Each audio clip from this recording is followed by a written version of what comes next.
जय श्री महाकाल।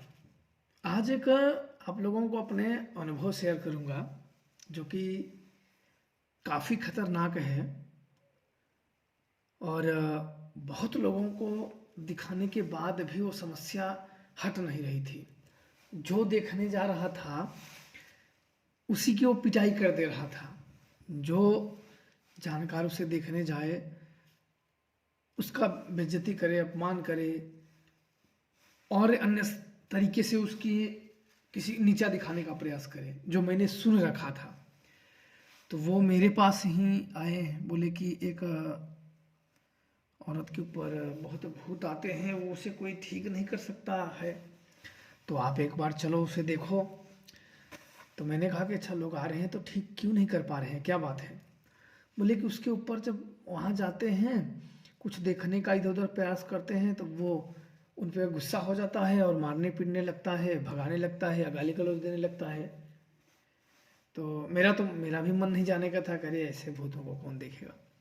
हो सकता है दिमागी तौर पे पागल हो, वो भूत ना हो, फिर भी मेरे पहचान के ही थे, तक उन्होंने दबाव डाला कि आप एक बार चल के देख लीजिए थोड़ा सा।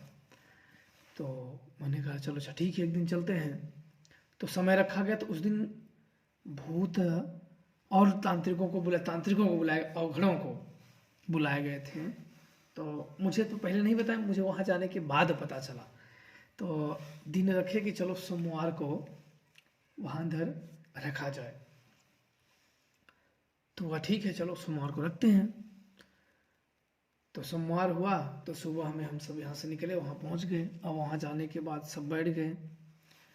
मैं था, एक और था, अवघड़ था, और तीन चार और गांव के ओझा जो इधर उधर के देखते हैं, गांव वाले ओझा होते हैं, वो थे। तो सब लोग बैठ गए और वो औरत को बिठाएं।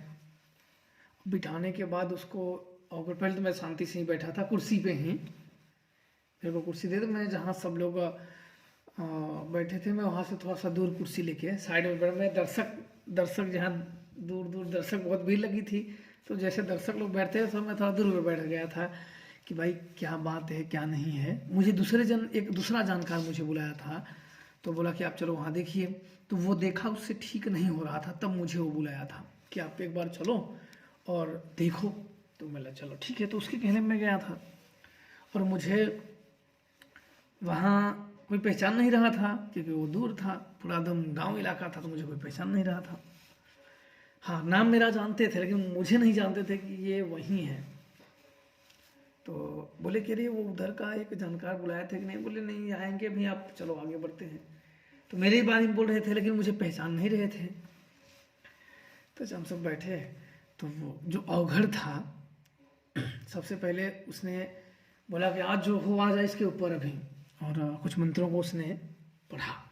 मंत्रों को पढ़ के और पीले सरसों उसके ऊपर दे मारा, और उसके ऊपर वो सवारी आ गई।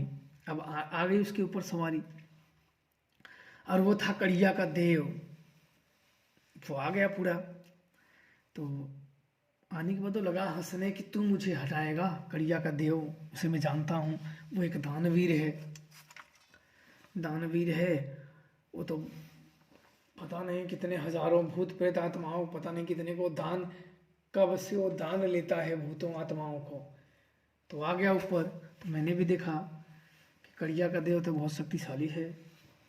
तो अवघड़ ने बोला कि इधर से भाग जा, और तुरंत उसने बोला कि तू मुझे भगाएगा। वो औरत के ऊपर जो था, औरत बोली एक भारी भरकम मर्दाना आवाज में, बोली कि तू मुझे भगाएगा यहाँ से। तो वो अवघड़ बोला कि तू मुझे जानता नहीं है अभी, मैं कौन हूँ। इसके बाद तुरंत वो ने उठा और बगल में घुमा और एक गिलास में मूत लिया, मूत के पी लिया। और मुझे देख के भी ये लगा कि अरे ये सब क्या कर रहे हो, अपनी अवघड़ हो, शक्तियाँ हो तो इतने, कौन सी शक्तियाँ तुम्हारे ऊपर चढ़ी है कि तुम मूत पिला रहे हो, उसे खुद पी रहे हो, कौन चढ़ गई है तुम्हारे ऊपर? तो अच्छा, इसके बाद वो बोला कि अभी मारूंगा। तो वो जो औरत के ऊपर चढ़ा था कड़िया का देव,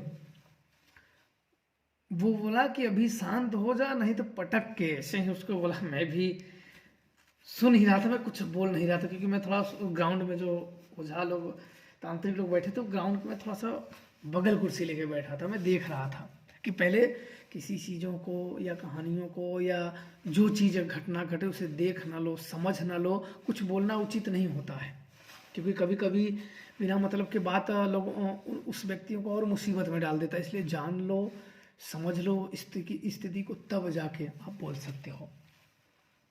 तो तुरंत औरत के ऊपर कड़िया का देव चढ़ा और बोला कि अभी यही तेरे को पटक के और सीना पे पैर रख के दाब दूंगा, खून फेंक के मर जाएगा अभी तुरंत।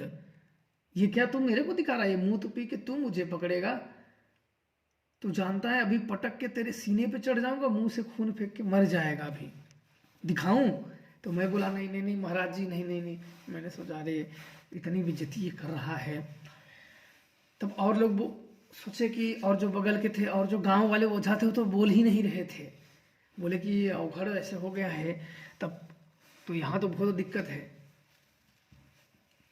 अब इसके बाद तब मेरे को, और जो था वो प्रधान की बीवी थी, वो उस समय सरपंच था, प्रधान ही था, और उसी की बीवी के ऊपर आ रहे थे। तो अच्छा मैं उठा, तो मैंने कहा अरे महाराज जी आप इसे प्रेम से, अरे महाराज जी आप क्यों इसे परेशान कर रहे हो? आपको दुनिया लोग पूज रही है और आप ऐसे क्यों परेशान कर रहे हो? तो मैं बोला अब तू कौन है मुझे कड़िया का देव? तो मैंने बोला कि आप इतने बड़े देव हो, दान लेते हो, दानवीर हो, और आपको औरतों पे चढ़ना। औरत हमेशा गंदगी में रहती है, गंदगी उनके ऊपर है, वो गंदी रहती हैं, क्योंकि देवी शक्तियों को हटाने के लिए थोड़ा सा ऐसा बोलना पड़ता है कि वो गंदी है, आदमी औरत हमेशा गंदे रहते हैं। आप इतने महान शक्ति हो, आप इनके ऊपर क्यों चढ़े हो? मैं सोचा कैसे शब्दों को बोला जाए ताकि छोड़े। बोला नहीं, मैं इसे मार के ही लेके जाऊंगा, इसने मेरा अपमान किया है। तो मैंने कहा कि आपका अपमान कैसे कर दिया है?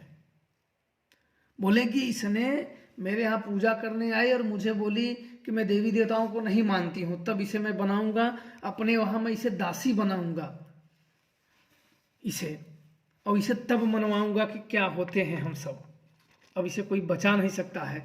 तो मैंने कहा कि ऐसा मत करो, छोटे छोटे इसके बच्चे हैं और ये बेचारी ठीक है, छोटे छोटे बच्चे हैं। तो बोला कुछ भी हो, बच्चे हों या कुछ भी हों। तो उसमें देखो क्या हुआ था बात, उसमें कड़िए के सननाइट को गांव के जानकार लोगों ने लगा दिया था। मैंने इसके बाद बात और आगे बढ़ी, मुझे ज़्यादा और याद नहीं है, मुझे जितना याद है मैं उतना ही आप लोगों को बता रहा हूँ। इसके बाद मैंने सोचा कि देखते हैं कि माजरा क्या है। अब मैंने सुजान को हाथ जोड़ा और उसका मंत्र जपा और वो आया। तब मैंने पूछा तो उसने बताया कि गांव के जो ओझा हैं इन्होंने इन सब के ऊपर लगाया हुआ है, कड़िया के देव है ये हट जाता, लेकिन इन सब ने उसे बिगाड़ दिया है। और इस औरत के देखने में औरत सुंदर थी, देखने में औरत सुंदर थी, और ये लोग उस औरत के चक्कर में उसके ऊपर और लगा दिए हैं ताकि ये ठीक ना हो। तो मैंने कहा ये तो गलत चीज़ है। तो फिर उसने जो दिखाया कि ये है, तो मैंने देखा उसे, मैं तो बोला नहीं, क्योंकि भाई मैं एक अगर जोड़े तो मैं रिश्तेदारियों में आता था, पर वहाँ मुझे मालूम नहीं था जो मुझे बुलाए थे। तो उनके बाद ये हुआ कि नहीं ये तो रिश्तेदार हैं। तब बाद में प्रधान को भी मालूम हो गया कि ये तो इन्होंने बुलाए हैं। तो मैंने बोला अच्छा ठीक है। तब मैंने वहाँ जब कहानी आगे बढ़ी तो जो मुझे बुलाए थे वो भी जानकार थे, उस केस को उन्होंने हाथ में लिया था लेकिन उनसे ठीक नहीं हुआ, तब मुझे बुलाए थे। तब मैंने शमशान भैरव को, मेरे गुरु की सिखाई हुई विद्या का मैंने फिर वो इस्तेमाल किया, शमशान भैरव का मैंने मंत्र पढ़ा और उन्हें आने का आग्रह किया। तब वो जब आए उन्होंने, मैंने कहा कि चाहे किसी की देवी हो, देवता हो, भूत हो, प्रेत हो, जिन्न हो, जिन्नात हो, खबीस हो, रास्ते का हो, किसी ने कर रखा हो, सभी के सभी को पकड़ लो, इसके ऊपर से सब उतार लो। और वह फिर औरत देखते ही देखते एक साइड गिर गई। गिर गई और फिर 2 मिनट के बाद मैंने जल लिया हाथ में और मैंने चेत मंत्रों कहा, चेत मंत्र पढ़ा और उसके ऊपर जल मार दिया, वो चेत में आ गई। फिर बोली अरे मैं फिर अपना वो जो धोती फोती है वो अपना सही से नहाने लगी। तो ये हुआ कि नहीं इसके ऊपर उतर गया और मैं देखो पकड़ में लिया हूँ और नाम मुझे जो आदमी लेके गया था, क्योंकि मुझे अपना नाम करने की मुझे वो नहीं है कि मैं अपना, मैंने बोला हाँ चलो अच्छा ठीक है आप पकड़ लिए, तो मेरे ओर देखने लगा कि मैं कहाँ पकड़ा हूँ। मैंने बोला आप लॉन्ग घुमाइए, मैं सोचूं कि मुझे कोई ना जाने कि भाई मैंने पकड़ा, क्योंकि मुझे कम लोग जुड़ते हैं तो अच्छा लगता है मैं कर देता हूँ, लेकिन मुझे ज़्यादा लोग आना मुझे ठीक नहीं लगता है कि हाँ इनका भी उनका भी करिए। फिर उन्हीं के ऊपर मैंने ठोंप दिया कि नहीं इन्होंने किया है और वो भी मेरे तरफ देखने लगे। तब वो बोले कि हाँ, मैंने बोला तुमने पकड़ा है फिर इसको ऐसे ऐसे करो। तब उसमें जो जानकार लगाए हुए थे उसे परेशान करने के लिए वो भी शमशान भैरव ने पकड़ लिया। अब पकड़ने के बाद अच्छा लेके चले गए लड़की, वो और ठीक हो गई।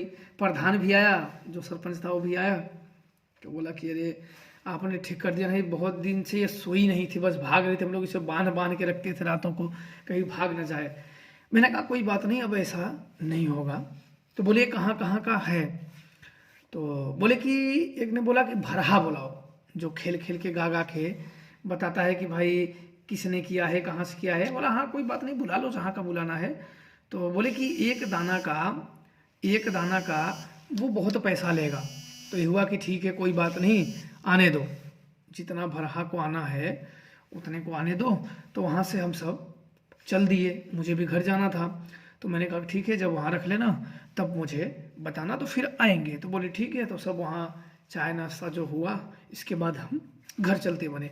अब बात आगे होगी कि उस भूत को खेला गया कहाँ का है कहाँ का नहीं है, तो अब अगले पार्ट में हम सब उसका जिक्र करेंगे। जय श्री महाकाल।